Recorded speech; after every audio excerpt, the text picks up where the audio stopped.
ഒരുപാട് കാര്യങ്ങൾക്ക് ഒരുപാട് വേദികളിൽ ഈ ആനയെ സംബന്ധിച്ചുള്ള 2002 മുതൽ ഇതിൻ്റെ ഒരുപാട് ചർച്ചകൾക്ക് പോയിട്ടുള്ള ഒരാളായതുകൊണ്ടും അത് എൻ്റെ അനുഭവം കൊണ്ടും 50 വർഷത്തെ കാലത്തിനുള്ള അനുഭവം കൊണ്ടും ഞാൻ പറഞ്ഞതാണ്.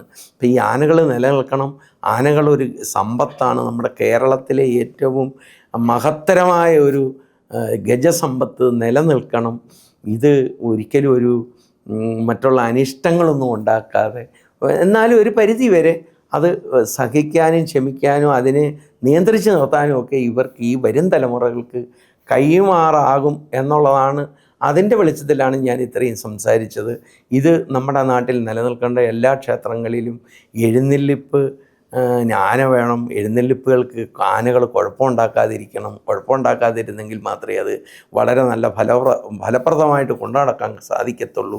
നമ്മുടെ ഒരു ജീവനോപാധിയാണ് ആനക്കാരുടെ ഏറ്റവും വലിയ ഒരു ജീവനോപാധിയാണ് ആനക്കാരൻ ആനയെ കൊണ്ട് നടക്കുന്നതും. അതൊരു വലിയ അഭിമാനകരമായ ഒരു ജോലിയായിട്ടാണ് ഞാൻ ഇന്ന് വരെ കണ്ടിട്ടുള്ളത്. ഞാൻ നാളെയും അത് തന്നെ ചിന്തിക്കത്തുള്ളൂ.